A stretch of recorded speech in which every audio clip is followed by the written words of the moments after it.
السلام عليكم ورحمة الله وبركاته. موضوعنا المانتا إنه كهل دونا وموضوع سي ولا حديدا سايكولوجيكا مادام وكهل يو أفكاره عادوين يحيى باس. موضوعنا نحن أبحث دونا هدي لهذا مانتا فلسفة جوشة. يعني وحن أبنا هاي وحكة استابا وحي ليهين أصل waxay leeyihiin wax kastaaba waxay leeyihiin xikmad wax kastaaba waxay leeyihiin qaacido iyo formula loo raaco waxaan ognahay maanta biyuhu markaan doonayno inaan ka hadalno biyuhu waxay ka kooban yihiin wax weeyaan waa laba curiye oo isku tagay sidaa daraadeed bay guushuna ay uga kooban tahay waxyaabo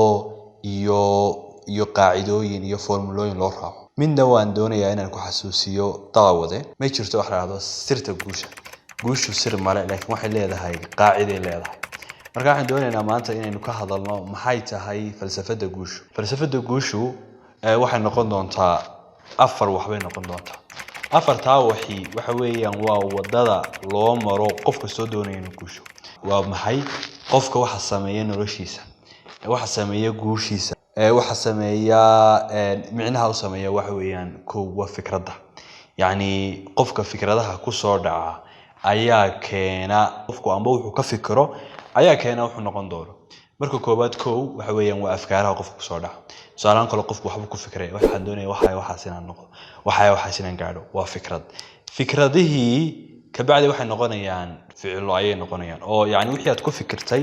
baa waxaad u bedelaysaa ficil baad u bedelaysaa wixii markaad ficil u bedeshid hal ficil oo samaysay yani ma soo saarayaan wax micno sameeyay laakiin ficilkaagu markaa waa inuu caado noqdaa oo waxa doonaysaa su'aalaha kale inaad akhrididba su'aalaha toban book baad doonaysaa inaad akhrid waxa weeyaan waa tusaale kooban oo ka waramaya yani hadaf aad leedahay waxa kugu soo dhacay inaad toban book oo mowduuc ku saabsan tusaalaha inaad akhridid tobankii book waa marka hore waa fikrad kugu soo dhacay fikradii hadaf aad u bedeshay fikradii ka bacdi ficil baad u bedeshay hatta hal maalin baa ficil sameynaya ma noqonayso laakiin waxa noqonaysaa ficilooyin isku xiga tusaalaha maanta 10 page akhri beri toole 20 akhri waxa ficilkaaga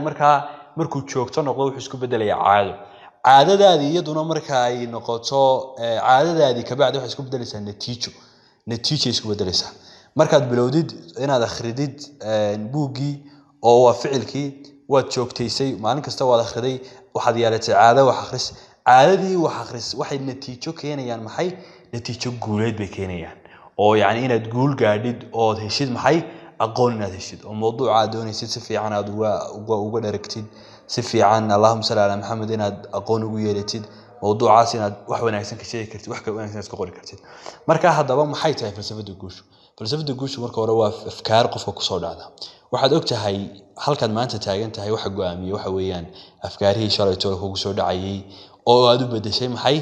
aad ficil u bedeshay ficiladii aad bedeshayna wax isku bedelaan qaar caadooyin noqda oo la sameeysid alla qabsi la sameeysid caadooyinkaagana waxay noqdeen natiijooyin bay noqdeen hadaba haddaad doonaysid inaad guul xaqiijisid waa inaad afkaarahaaga hagaajisaa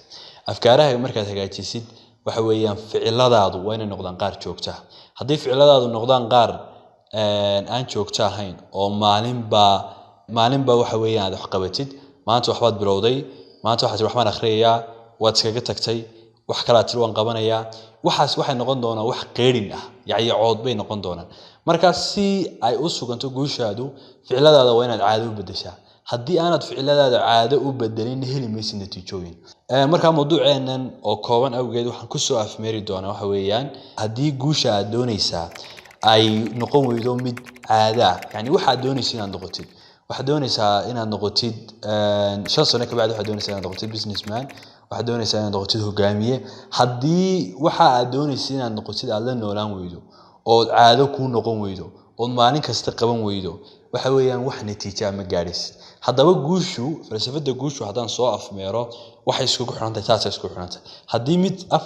afarta tiir haddii mid kamid ah meesha uu ka baxo oo haddii jaalan fikir aanu jirin ficil ma jirayo ficil hadaanu jirinna caado ma jirayso caado haddii aanay jirin natiijo ma jirayso marka waxa weeyaan marka hore fikirka markaad heshid waa inaad ficil u bedeshaa waa inaad qabasho u bedeshaa qabashadii waa inay noqotaa mid joogto ah joogtadii marka waxay noqonaysaa mid natiijo ah intaasaynu ku soo afmeeri doonaa haddii la yiraahdo qodobka ugu muhiimsan ee isna doonayo inaynu mowduuc kale ka dhigano ama muuqaal kale kaga hadalno waa caadooyinka sidee ba caado loo samaystaa sidee caado loo samaystaa sidee si caado kale looga tagaa mawduuca waxa si qurux badan uga hadlay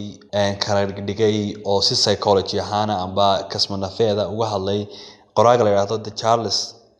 la yiraahdo oo qoray The Power of Habit book la yiraahdo markaa saddex wax buu sees uga dhigay saddexdaa wax ayaynu insha Allah taala ayaynu mawduucan dambe ku soo qaadan doonaa intaas